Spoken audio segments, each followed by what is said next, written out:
कौन है the resistance front group जिसका नाम पहलगाम हमले में आ रहा है? 22 अप्रैल को पहलगाम में पर्यटकों पर हमला हुआ था जिसमें 26 लोग मारे गए थे।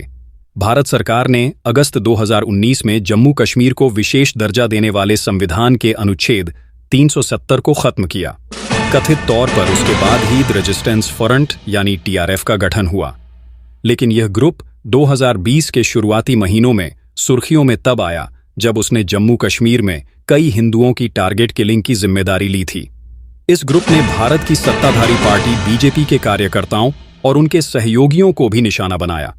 TRF का संबंध कथित तौर पर पाकिस्तान में मौजूद चरमपंथी ग्रुप लश्कर-ए-तैयबा LIT से भी जोड़ा जाता है और अक्सर इसे LIT की शाखा बताया गया है। जनवरी 2023 में भारत के गृह मंत्रालय ने इस ग्रुप पर प्रतिबंध लगा दिया था और 1967 unlawful activities prevention act UAPA के तहत इसे आतंकवादी संगठन घोषित कर दिया। TRF के कथित कमांडर शेख सज्जाद गुल को भी इसी कानून के तहत टेररिस्ट घोषित कर दिया गया था। पिछले महीने 22 अप्रैल को पहलगाम में पर्यटकों पर हुए हमले में इसी ग्रुप का हाथ होने के आरोप लगे हैं। इस हमले में 26 लोग मारे गए थे। पहलगाम हमले को लेकर TRF ने क्या कहा? TRF ने पहलगाम हमले में खुद के शामिल होने से इनकार किया है। हमले के 3 दिन बाद 25 अप्रैल को जारी एक बयान में TRF ने कहा कि हमले की जिम्मेदारी लेने वाला एक अनधिकृत संदेश उसके डिजिटल प्लेटफॉर्म पर पोस्ट किया, जो कि एक कोऑर्डिनेटेड साइबर घुसपैठ का नतीजा था। ग्रुप ने भारत के साइबर पेशेवरों पर आरोप लगाया और कहा कि यह दावा झूठा, जल्दी में किया गया और कश्मीर प्रतिरोध को बदनाम करने के लिए रचे गए अभियान का एक हिस्सा है। TRF के संदेश में कहा गया है, एक अंदरूनी जांच के बाद हमारे पास ये विश्वास करने का कारण है कि यह एक कोऑर्डिनेटेड साइबर घुसपैठ का नतीजा था।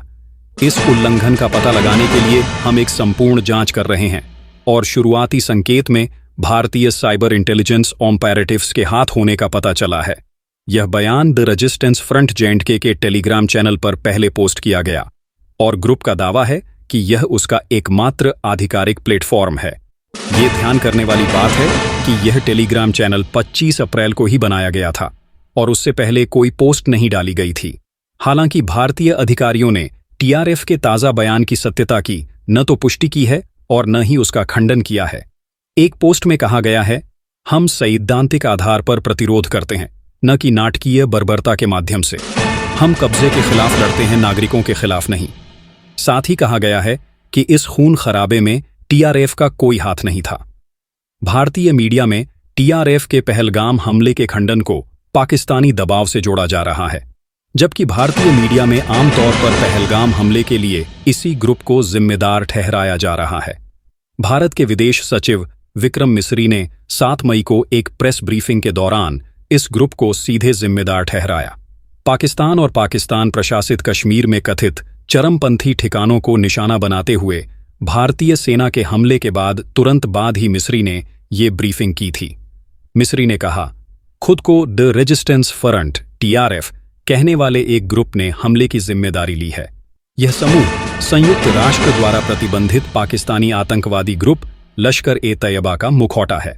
उल्लेखनीय है कि भारत ने मई और नवंबर 2024 में संयुक्त राष्ट्र की 1267 प्रतिबंध समिति की निगरानी टीम को अर्धवार्षिक रिपोर्ट में TRF के बारे में जानकारी दी थी, जिसमें पाकिस्तान स्थित आतंकवादी समूहों के लिए कवर के रूप में इसकी भूमिका को सामने लाया गया था। उन्होंने कहा, इससे पहले भी दिसंबर 2023 में भारत ने निगरानी टीम को लश्कर और जैश-ए-मोहम्मद के बारे में जानकारी दी थी, जो TRF जैसे छोटे आतंकी ग्रुपों के माध्यम से काम कर रहे हैं।